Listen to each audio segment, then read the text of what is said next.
ভালো লাগে। আজকে এখানে কন্ডিশনটা কেমন ছিল এবং আপনার বোলিং করে কেমন কভার ফিল করতেন? সর্বপ্রথম শুক্রিয়া আল্লাহর কাছে, আলহামদুলিল্লাহ যে প্লেয়ার অফ দ্য ম্যাচ হয়ে জিততে পারছি সিরিজের ফার্স্ট ম্যাচ। কন্ডিশনটা বেশ ভালো উইকেট ছিল, batting friendly condition, plus due factor ছিল বলারদের জন্য কিছুটা চ্যালেঞ্জিং। আলহামদুলিল্লাহ আমরা সবাই মিলে ভালো একটা মানে কম টোটালে ফিনিশ করতে পারছি। স্পোর্টিং উইকেট আমার কাছে মানে খেলে মনে হলো যে সোফার বাংলাদেশের বেস্ট ব্যাটিং ট্র্যাক এটাই। তো একটু চ্যালেঞ্জিং ছিল, বাট এনজয় করছি ওভারঅল। উইকেট পেলে অনেক সময় রিদমটা আপনার আজকে রিদম বা আলহামদুলিল্লাহ বেটার, মার্শাল্লাহ। মানে ইনজুরি থেকে আইসেই শ্রীলঙ্কা সিরিজ দিয়ে স্টার্ট করছি, বাট রিদমে একটু বাইকে একটু কষ্ট হচ্ছিল, বাট গেটিং বেটার। লাস্ট কিছু সপ্তাহে অনেক কষ্ট করছি সব মিলে, ট্রেনিং এবং সব মিলে, তো আস্তে আস্তে রিদমটা বেটার হচ্ছে। আমার মনে হয় still long way to go, আরও বেটার হবে ইনশাল্লাহ, আল্লাহ যদি সুস্থ রাখে। ওইটা নিয়েই কাজ করতেছি, মানে উইকেট পাওয়া। তো সেটা যেটা বললেন যে রিদমের বিষয়টা, এটাই প্রসেস ফলো করে যাচ্ছি যাতে সামনে আরও ভালো হইতে থাকে ইনশাল্লাহ। আজকে আপনি স্লোয়ার বল দিয়ে বেশ কয়েকটা উইকেট পেয়েছেন, পেসের ভ্যারিয়েশনও করতে আপনাকে দেখা যায়।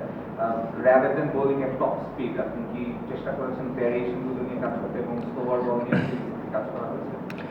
As a fast bowler definitely I love to ball fast, but বিষয়টা হচ্ছে সিচুয়েশন রিড করে বল করা, কোন কন্ডিশনে কী প্রয়োজন এই মুহূর্তে। যেই সিচুয়েশানে আসছি, আমি পাওয়ার প্লেতে আসছি, মিডে আসছি, ডেতে আসছি, যে সিচুয়েশানে যেরকম বল করার কথা ছিল ওরকম চেষ্টা করছি এবং আলহামদুলিল্লাহ আই এক্সিকিউটেড ওয়েল। বাট আসলে ভালোর তো শেষ নাই। আবার মানে টি-20 খেলা আসলে অনেক সময় অনেক ভালো ভালো বাউন্ডারি হয়, আবার সামটাইমস লাকিলি খারাপ বলে উইকেট হয়। বাট আজকে ওভারঅলই এক্সিকিউট করতে পারছি এবং ভেরিয়েশনসগুলো রাইট টাইমে ইউজ করতে পারে, তো হয়তো আজকের এই সাকসেসটা পাইছি। আমরা দেখেছি ইনজুরি থেকে মাঠে ফেরার পর আপনাকে একটু গ্যাপ দিয়ে খেলানো হচ্ছে ইনজুরি ম্যানেজমেন্টের অংশ হিসেবে। তা এই সিরিজটাতেও কি এভাবেই আসলে আস্তে আস্তে খেলে খেলে রিদমটাকে ইনক্রিজ করার প্ল্যান? না, আসলে এইটা টোটালি ম্যানেজমেন্টের বিষয়। আমাদের ফিজিও ট্রেনার তারা সবসময় আমাদের সব বোলারদের লোড মনিটরিং করছে, যে ওয়ার্কলোড বেশি না কম। মানে আলহামদুলিল্লাহ যদি ফিট থাকি, সব ঠিক থাকে, তাহলে হয়তো আর এই রোটেশনটা নাও হইতে পারে। বাট যেহেতু সামনে এশিয়া কাপ, টিম চাইলে হইতেও পারে। যেটাই হোক, মানে আমি আমার প্রেজেন্টারকে বেশি এনজয় করতে চাই, যে এই মুহূর্তে যেটা আসে।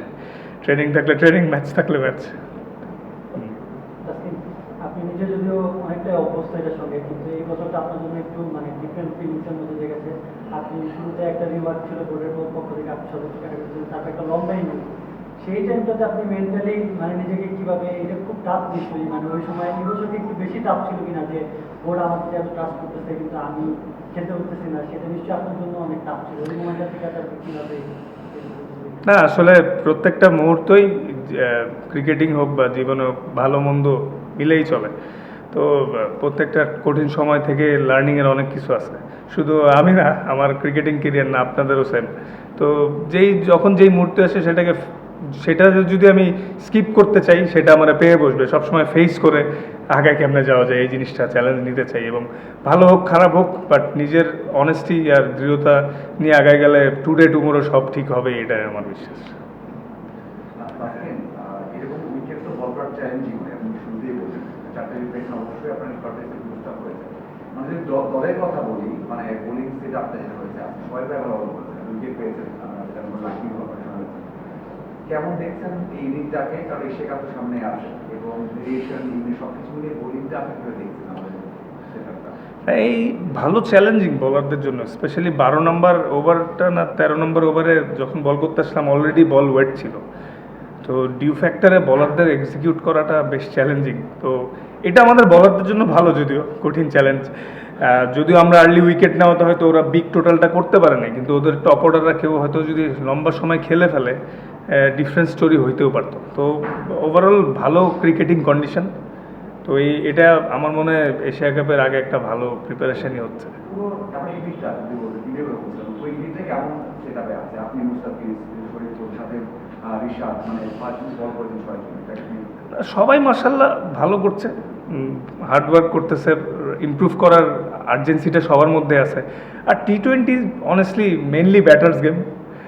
তো একদিন দেখা যায় যে কারোর ওপর দিয়ে একদিন যায়, ও দেখা গেলো ভালো ভালো ওই দিন মাইর খাইতে থাকে। সো কারো সামটাইমস ব্যাট ডে যায়, বাট ইম্পর্টেন্ট হচ্ছে ভালোভাবে ওভারকাম করাটা। আর সবথেকে বড় জিনিস, টিমের প্রত্যেকটা মেম্বার, ম্যানেজমেন্ট, প্লেয়ার্স সবাই সবার অনেক ব্যাক করে।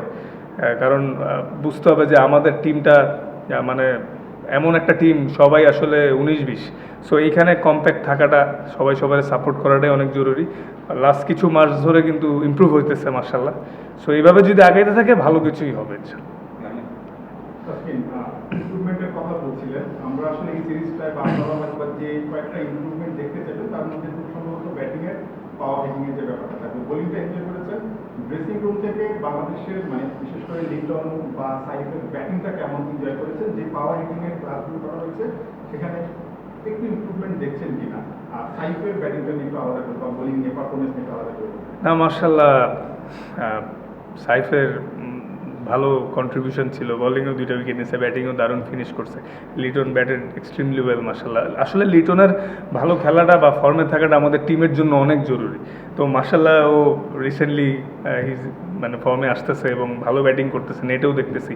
সো এই ধারাবাহিকতাটা যদি আমাদের আগাইতে থাকে, সামনে বড় ইভেন্টেও ভালো করা সম্ভব। কারণ স্পোর্টিং কন্ডিশনে যে কোনো এক সাইড দিয়ে জিতা কখনোই সম্ভব না। ব্যাটিং, বোলিং, ফিল্ডিং সবই লাগে। আর আমাদের মতো টিমে তো সব ক্ষেত্রে কন্ট্রিবিউশনটা আরও বেশি লাগে। সো এটা খুব ভালো সাইন যে ব্যাটিংয়ে ভালো হচ্ছে, বোলিংয়েও ভালো হচ্ছে। তো ভালো, হ্যাঁ ইমপ্রুভ হচ্ছে। আসলে টু বি অনেস্ট, ও কিন্তু বেশি দিনও হয় নাই, জুলিয়ান উড আসছে মাত্র 1 সপ্তাহ। তো 7-10 দিনে আসলে খুব একটা ইমপ্রুভমেন্ট বোঝাটাও ডিফিকাল্ট।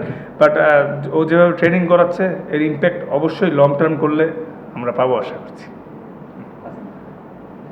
সামনে এশিয়া কাপ, যদিও বলেছেন এই সিরিজটা আপাতত বলবো, তারপর নিশ্চয়ই ব্যাক অফ দ্য মাইন্ড সেটা কাজ করছে। আমরা লেভেলও দেখছি সাইফ হাসান অনেকদিন পর ফিরে একাদশে ছিলেন। আপনাদের আসলে ভাবনাটা কি, আপনারা কিভাবে প্রিপেয়ার করতে থাকেন? না আসলে প্রত্যেকটা ইন্টারন্যাশনাল ম্যাচে কিন্তু একটা প্রেশার থাকেই, অপোজিশন যাই হোক। আমরা কিন্তু লাস্ট ওয়ার্ল্ড কাপে ওদের সাথেই হারছিলাম, 23-এর ওয়ার্ল্ড কাপে। হ্যাঁ, তো মানে কোনো টিমই T20-তে আপনি মানে একটা ওভারে মোমেন্টাম চেঞ্জ হয়ে যে কোনো কিছু হইতে পারে। তো এখানে কারোর সাথে কোনো লাইটলি নেওয়ার কিছু নাই। বিষয়টা হচ্ছে আমরা যেভাবে ক্রিকেট খেলতে যাচ্ছি, আমাদের সেই ইন্টেন্সিটিটা সবার জায়গা থেকে যে যার রোল, সেই রোলটা এক্সিকিউট কতটা করতে পারতেছে। এখন সবার রোল তো ডিফারেন্ট। এটা আসলে টিম মিটিংয়ে বা অ্যানালাইসিস করার সময় যখন আমরা সবাই কথা বলি, ওইখানে আমরা সবাই সবার ক্ষেত্রে অনেস্ট যে কে কতটুকু ইমপ্রুভ করতেছি, কার কই কাজ করা দরকার আরও বেশি। এভাবে করে সবাই কিন্তু আগায় যাচ্ছে, অনেক মেহনত করতেছে সবাই অফ দ্য ফিল্ডে। অনেস্টলি আশা করছি এই জিনিসগুলো ওভারকাম করে এই সিরিজ শেষ হয়ে সামনের সিরিজ যেটাই আসবে, সামনে অনেক খেলা। তো এশিয়া কাপের পরে আফগানিস্তান, ওয়েস্ট ইন্ডিজ, ওগুলা মানে যদি এই ধারাবাহিকতা থাকে অনেক ভালো কিছু হতে যাচ্ছে। না অনেস্টলি নর্মালি যখন আমরা বিপিএল খেলি, শীতের সময় একটু ডিউ থাকে, ভালোই ডিউ থাকে। বাট গরমকালেও যে এত ডিউ থাকবে এটা এক্সপেক্ট করিনি। বাট এটা তো কন্ট্রোলে নাই, ওয়েদার তো কন্ট্রোলে নেই, তো এটাতে অ্যাডজাস্ট করতে হবে। লাস্ট ওদের সঙ্গে 2022 এবং 2024 সালের ওয়ার্ল্ড কাপে উভয় এবং সময় আপনারা জিতেছেন এবং কম্পিটিশন গেম খেলে কিন্তু আপনাদের প্রতিদ্বন্দ্বিতাপূর্ণ গেম খেলে জিততে হয়েছে। কিন্তু এখানে সেই রকম প্রতিদ্বন্দ্বিতা ছিল না। তারা কি লেট আসার কারণে কন্ডিশনটা বুঝতে পারে নাই, প্রতিপক্ষ সম্পর্কে ভালো ধারণা পায় নাই, এই কারণে এটা হতো না? আপনারা যে উদ্দেশ্যে তাদেরকে এনেছে এই দলটা খেলার জন্য, সেটা পূরণ করতে না আসলে ওরা কিভাবে প্রিপারেশন নিছে এটা তো আমাদের কন্ট্রোলে নাই। বাট ওরা হয়তো 2 দিন আগে আসছে। কিন্তু এটাও সত্য যে আলহামদুলিল্লাহ আমরা বেটার ক্রিকেট খেলছি আজকে, ডমিনেটিং ক্রিকেট খেলে দিচ্ছি। আমাদের এটাই লক্ষ্য ছিল যে যে যার জায়গা থেকে যাতে ডমিনেট করে জেতার চেষ্টা করতে পারি। কোনো একটা প্লেয়ারও কেউ লাইটলি নেয় নাই কোনোভাবে, কারণ T20 খেলা। আর ওদের ক্রিকেটিং বেসিকটা অনেক ভালো, ওরা আসলে ওদের লিমিটেশনের মধ্যে খুব ভালো ক্রিকেট খেলে। সো আমরা আলহামদুলিল্লাহ আমরা সবার জায়গা থেকে ভালো খেলার কারণে আজকে জিততে পারছি। আজকে কত রান আজকে তারা করতে পেরেছে? তো ড্রেসিং রুম থেকে এরকম কোনো পরিকল্পনা ছিল কি যে রানটা একটু মানে আগে চেঞ্জ কর? আমরা তো দেখি যে আমরা একটু টিপ নিয়ে চেঞ্জ করতে চাই, তো এরকম কোনো প্ল্যান ছিল কিনা যে যত আগে খেলাটা ঠিক করা যাবে? আসলে এমন প্ল্যান ছিল না, just merit of the ball খেলা।